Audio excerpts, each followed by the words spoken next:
ભાદરવી પૂનમ મેળાને અનુલક્ષીને યોજાયેલી પત્રકાર પરિષદમાં અત્રે ઉપસ્થિત જિલ્લાના પોલીસ વડાશ્રી, જિલ્લા વિકાસ અધિકારીશ્રી, દેવસ્થાન ટ્રસ્ટના વહીવટદારશ્રી, ઉપસ્થિત સર્વે અધિકારી મિત્રો અને આ પ્રેસ કોન્ફરન્સનું આયોજન જેમના માટે કરવામાં આવ્યું છે એવા આપણા બનાસકાંઠા જિલ્લાના પ્રિન્ટ મીડિયાના, ઇલેક્ટ્રોનિક મીડિયાના તથા અન્ય માધ્યમના તમામ પત્રકાર મિત્રો. તો ચાર્જ લીધો એને થોડો સમય થયો છે અને આજના પ્રસંગે પહેલી વખત આપણી જે બનાસકાંઠા જિલ્લાની પત્રકારોની ટીમ છે એમની સાથે આ શુભ પ્રસંગે મળવાનું થયું છે, એનો આનંદ થયો છે. હમણાં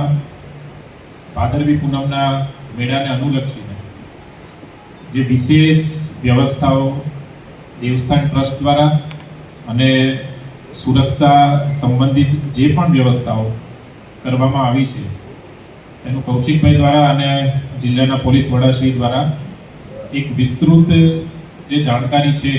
એ આપ સૌને આપવામાં આવી છે. જે જિલ્લા વહીવટી તંત્ર વતી અને દેવસ્થાન ટ્રસ્ટ વતી ભાદરવી પૂનમ મેળાને અનુલક્ષીને શ્રદ્ધાળુઓને કોઈ પણ જાતની તકલીફ ના પડે, જે સેવા કેમ્પોનું આયોજન થઈ રહ્યું છે એમાં પણ યોગ્ય વ્યવસ્થા જળવાય. સાથે સાથે જે પગપાળા સંઘો ચાલીને આવી રહ્યા છે એમને ખાલી બનાસકાંઠા જિલ્લામાં નહીં પરંતુ બાકીના જે નજીકના જિલ્લાઓ છે એમાંથી પણ જ્યારે એમના સંઘો પસાર થાય છે ત્યારે એમને કોઈ અગવડ ના પડે એના માટેની વિશેષ તૈયારી જિલ્લા વહીવટીતંત્ર દ્વારા કરવામાં આવી છે. ખાસ કરીને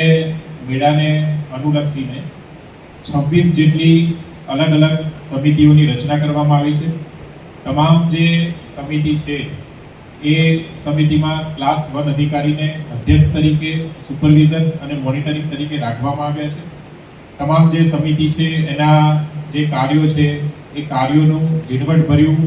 બારીકાઈથી એમને સૂચના આપવામાં આવેલી છે અને તમામ સમિતિ દ્વારા છેલ્લા સમયથી અમુક 3 કે 4 દિવસના અંતરાલે જે પણ કામગીરી કરવામાં આવી રહી હોય અને એમને જે પણ સૂચના આપવામાં આવેલી છે એ તમામનું મોનિટરિંગ જિલ્લા કક્ષાના અધિકારી દ્વારા અને પર્સનલી મારા દ્વારા ચાલુમાં છે. આ ઉપરાંત જે આપણા બનાસકાંઠા જિલ્લાની સરહદના જે બનાસકાંઠા જિલ્લાની જે બોર્ડરવાળા જિલ્લા છે જેમાંથી ખાસ કરીને આપણા જે પગપાળા સંઘો આવે છે સાબરકાંઠા, મહેસાણા, ગાંધીનગર, અમદાવાદ, આ જિલ્લા કલેક્ટરશ્રીઓ સાથે પણ પ્રવાસન સચિવ દ્વારા એક સંયુક્ત મિટિંગનું આયોજન કરવામાં આવેલું હતું અને આ જિલ્લાના જે રસ્તાઓ છે એમાંથી પણ જ્યારે આપણા પગપાળા સંઘ પસાર થાય ત્યારે પાછલા વર્ષોના અનુભવના આધારે જે સમસ્યા થાય છે અને જે આપણે મેનેજમેન્ટ સંબંધિત જે પણ આયોજન કરવાનું છે તેના માટેની પણ વિશેષ વ્યવસ્થા ગોઠવવામાં આવી છે. પવિત્ર યાત્રાધામ વિકાસ બોર્ડ દ્વારા પણ વિશેષ તૈયારીઓ કરવામાં આવી રહી છે, જે ડોમ અને બનાવવાનું છે. આ ઉપરાંત બનાસકાંઠા જિલ્લા ઉપરાંતના જિલ્લાઓમાં પણ જ્યાં રૂટ છે ત્યાં પણ ટોયલેટ અને બાથરૂમ સંબંધિત 17 જગ્યાઓએ વિશેષ વ્યવસ્થાઓ કરવામાં આવી છે. આપના વતી બનાસકાંઠા જિલ્લાના સૌ પત્રકાર મિત્રો વતી સમગ્ર ગુજરાતમાં, દેશમાં અને વિશ્વમાં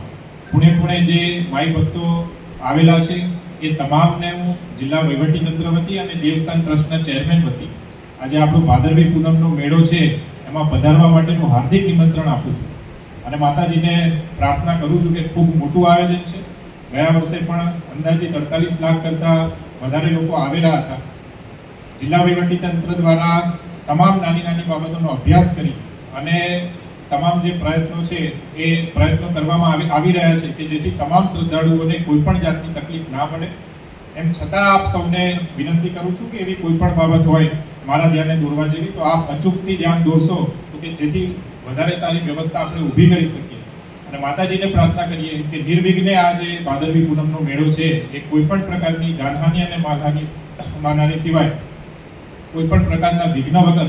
ખૂબ શાંતિથી પૂરો થાય, તમામ શ્રદ્ધાળુઓ ખૂબ શ્રદ્ધા સાથે આવી અને સારી રીતે વ્યવસ્થા અને દર્શનનો લાભ લઈ શકે એવી આપના સૌ વતી આપણે માતાજીને પ્રાર્થના પણ કરીએ છીએ. ધન્યવાદ. ફરી એક વખત આપ સૌને જય અંબે.